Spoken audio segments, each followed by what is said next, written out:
ইসলামের পূর্বের যুগ এত ভয়ঙ্কর ছিল, আল্লাহ রাব্বুল আলামিন সেই কথা রাসূলুল্লাহ সাল্লাল্লাহু আলাইহি ওয়াসাল্লামকে জানাচ্ছেন যে ওয়াইদা বুশিরা আহাদুম বিল উনসা যাল্লা ওয়াজহু মুসওয়াদুহু কাদিম, যে জাহেলিয়াতের যুগে যখন কাউকে কন্যা সন্তানের সুসংবাদ দেওয়া হতো তখন তার মুখটা কালো হয়ে যেত এবং ভারাক্রান্ত হয়ে যেত, দুঃখ চলে আসতো সেই চেহারার মধ্যে।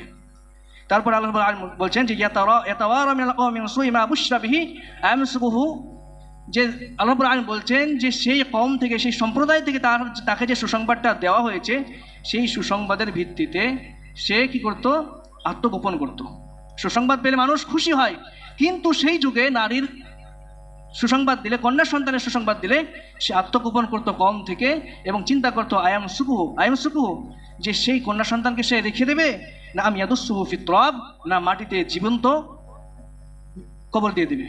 আল্লাহ রাব্বুল আলামিন এই আয়াতের মধ্যে এটাই উল্লেখ করছেন। অর্থাৎ ইসলাম এমন একটি ধর্ম যে নারীকে, মহিলাদেরকে, কন্যাকে সর্বপ্রথম অধিকার, সম্মান এবং হক দিয়েছেন। ইসলাম আসার আগে কি ছিল? ইসলাম আসার আগে মানুষ জীবন্ত নারীদেরকে কবর দিয়ে দিত। যখন নারীর সুসংবাদ দেওয়া হতো তখন সে দুঃখ প্রকাশ করত, সে আত্মগোপন করত।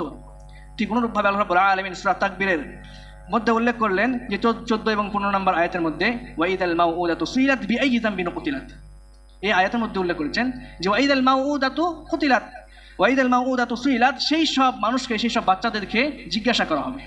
কাদেরকে? যারা জীবন্ত কবর দেওয়া হয়েছিল কিয়ামতের দিন, তাদের কথা উল্লেখ করে বললেন যে সেই সব বাচ্চাদেরকে, কন্যাদেরকে জিজ্ঞাসা করা হবে কিয়ামতের দিন, তাদেরকে বলার শক্তি দেওয়া হবে বিআইয়ি যামবিন কুতিলাত, তাদেরকে হত্যা করা হয়েছিল কিসের ভিত্তিতে?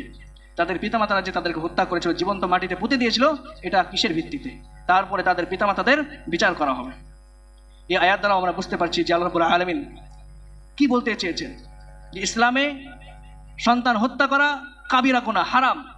ঠিক অনুরূপভাবে রাসূলুল্লাহ সাল্লাল্লাহু আলাইহি ওয়াসাল্লাম উল্লেখ করেন যে ওয়াদুল বানাত ইন্নাল্লাহ হারামা আলাইকুম উকুকুল উম্মাহাত, তোমাদের ওপর আল্লাহ রাব্বুল আলামিন হারাম করেছেন মায়েদের অবাধ্য হতে। 2 নাম্বার ওয়াদুল বানাত, এবং কন্যাদেরকে জীবন্ত মাটিতে পুঁতে ফেলা থেকে বারণ করেছে, হারাম করেছে। এই আয়াতের মধ্যে আল্লাহ রাব্বুল আলামিন এটাই উল্লেখ করছেন যে ইসলামের পূর্বে যে যুগটা ছিল, জাহেলিয়াতের যুগ, অন্ধকারের যে যুগ, সে তাতে ইহুদিও ছিল, খ্রিস্টানরাও ছিল, সেই যুগে নারীদেরকে সম্মান দেওয়া হতো না। আজ আমরা দেখছি তারাই আবার বলছে নারী স্বাধীনতা, নারীর অধিকার নিয়ে তারাই রাস্তায় নামছে।